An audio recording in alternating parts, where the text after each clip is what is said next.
सिमोनसापुरि सानजारि नोगोरनि जुबिली सारियालिनि साखाथियाव गंसे समायना गोदान खुसि रेस्टुरेन्ट खुलिदों। जनाइनिफ्राय सिलाफाथारसिम दावबायारिफोरनि मोजां खाबु। धेमाजि जिल्लानि सिङाव थानाय सानजारि नोगोरनि जुबिली सारियालि साखाथिनि खुसि रेस्टुरेन्टखौ थांनाय 3 नबेम्बराव बेखेवनाय जादों। बे खुसि रेस्टुरेन्टआव बाङाइ बेसेनावनो बायदि रोखोमनि जाग्रा आदार मोननो हागोन।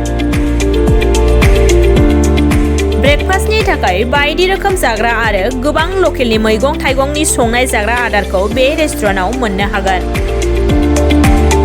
मख'नाय जायोदि बिथां शंकर ब्रह्मआ 11 बोसोर गारि सालायनायनि उनाव बे ओनसोलाव गंसे मोजां रेस्टुरेन्टनि गोनांथिखौ नोजोर होनानै सानजारि नोगोरनि सिमोनसापुरियाव बयनिख्रुइबो समायनासिन एसि गोनां खुसि रेस्टुरेन्टखौ बेखेवनाय जादों होननानै फोरमायदों।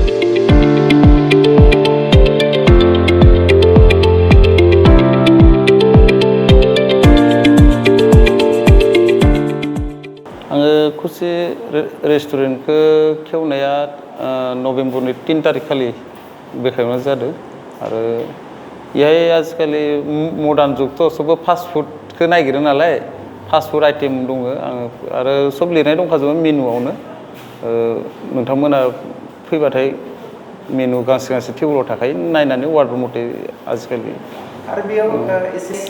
एसि रुम थालायनाय रेस्टुरेन्ट खुलिनानै गोसोखौ माबायदि मोनदों? गोसोखौ बिदिनो आरो जेनेबा आजिखालिथ' रेस्टुरेन्ट होननायबाबो ढेर दं लामायावबो दं सोरबा साइकेलावबो फानो खिन्थु आजिखालि सब मानसियानो सब बिदियावबो सोलियाथ' सोरबा जोंना आख' नै खाथियावनो दङ एसबि स्कुल आरो बिथिं बाथौ मिसन दं जुबली दं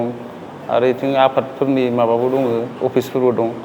बेनिखायथ' एसे मोजां माने बिसिनावबो मोजां मोजां मानसिफोर फैयो जाहाथे एसे मोजाङै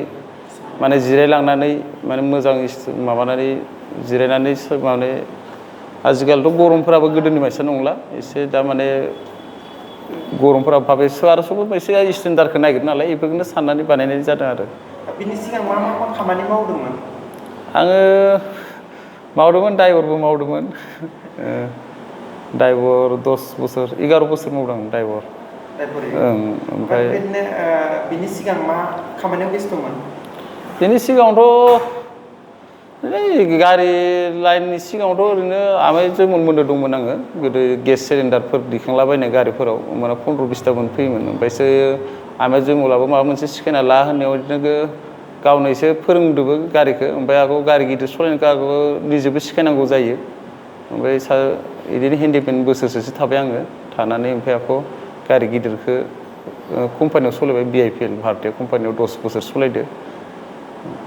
बे सालायनायनि उनाव दैमायाव थाहैबाय बेसे आउटआव थाबाय थानो होननानै बिजनेस मोनसे सिखायनो होननानै सिमेन्ट दैबानिफ्रायनो साननायफोरा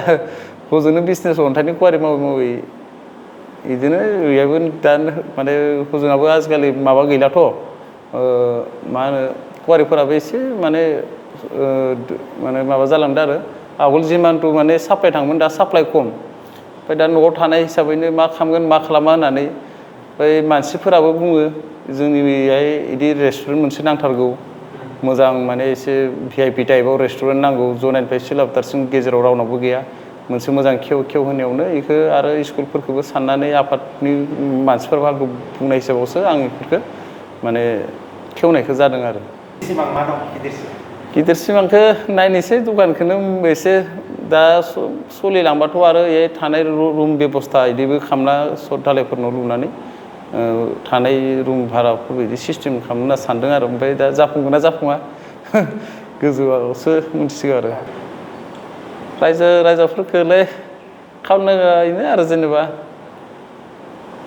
फैना नायनांगौ खनसे नायफैनांगौ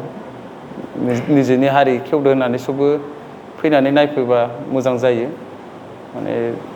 जोंनि हारियावथ' बिदि दिनैसिम मोजां रेस्टुरेन्ट रावबो खेवनाय गैया मोजाङै सबबो हेफाजाब होलायना फैबा मोजां जायो आरो नोंथाङा बहाबा सिगाङाव रेस्टुरेन्टफोराव थाफेरबायमोन नामा? आं थाफेराखै बिदि रेस्टुरेन्टफोर थाबाय आं खिन्थु बेरायनायाव अनेक जायगायाव बेरायदों नुबोदों किसु फेसिलिटि नुबोदों अबावबा रेस्टुरेन्टआव जुमायबो फानलायलाङो बिदिबो दखान नुबोदों खिन्थु बिदियाव मा जायो फेमिलिफोरा प्रब्लेमफोरा फैयो माने मादै फैयो माने सोरबा दिनै मोनसे जायगायाव गारि गुराथ' समावबो दंखायो मोनसे जायगायाव थांगोन सोरबा लोंना थागोन यानो गथ' गथाय थांनानै हाबहैनो एसे प्रब्लेम जाफैयो माने दा बेफोरखौ बिराद साननानै आं माने एसे माने जुमायखौ बाद होनानै माने एसे माने फेमिलि रेस्टुरेन्ट माबादो माने अबेबा नुबोदों मोजांबो दं गाज्रिबो दं खिन्थु प्रायभाग जोंनि माबायाव इहाय बांसिन जुमायनि दं नालाय ओंखायनोथ' एसे मोजां खेवनो होननानै माने गोसोनिफ्रायनो सानै मोजां आरो स्टुडेन्टफोरबो खाथियाव दङ जाहाथे मोजांखौ सोलोंलांबासो एसेबो मोजां जाहैगोन होननानै माबादोंमोन खेवनाय जादों आरो नोंथांनि बे खुसि रेस्टुरेन्टआव संगिरिफ्रा बहानि आंना इयो संगिरिया माने माबानि चेन्नाइयाव थानाय चेन्नाइयाव इयो 10 बोसोर 11 बोसोरसो हजोंनो खामानि मावबोखानाय आरो ओमफ्राय पासिघाटआव बोसोरथाम थादोंनो ओमफ्राय ओरैनोथ' इनि जायगाया दिपेयाव ओमफ्राय नेपालि आरो मानसिया